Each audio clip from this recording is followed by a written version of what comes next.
تبارك الذي نزل الفرقان على عبده ليكون للعالمين نذيرا.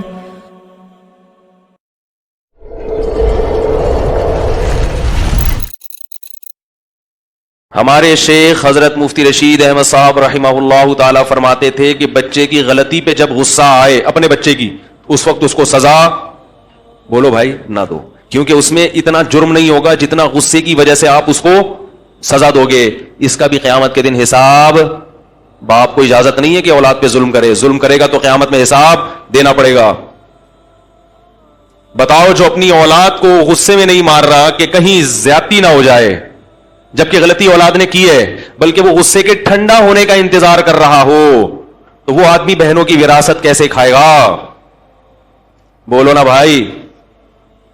وہ کیسے لوگوں کے کروڑوں روپے کھا کے بیٹھے گا؟ وہ کیسے قتل کرے گا؟ وہ کیسے ظلم کرے گا؟ حضرت مفتی محمد شفیع صاحب رحمہ اللہ تعالی کا بھی یہی معمول تھا. فرماتے ہیں جب مجھے غصہ آتا تھا تو میں اپنے بچوں پہ سختی، جب غصہ ٹھنڈا ہوتا تھا پھر اپنے بیٹوں کو بلاتے تھے. کون بیٹے؟ حضرت مفتی تقی عثمانی صاحب، حضرت مفتی رفیع عثمانی صاحب.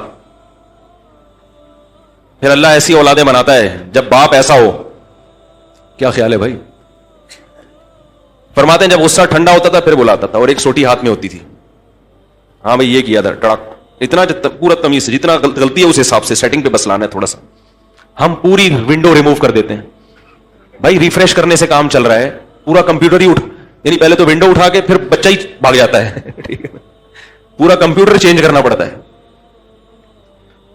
کوٹ رہے ہیں تسلی سے، مار رہے ہیں، پیٹ رہے ہیں.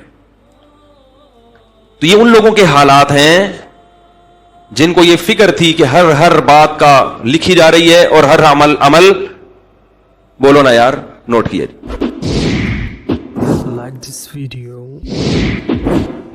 write a comment, and don't forget to subscribe. Subscribe now. اس ویڈیو کو زیادہ سے زیادہ شیئر فرمائیں، ہو سکتا ہے کہ یہ بات کسی کے دل کو چھو جائے.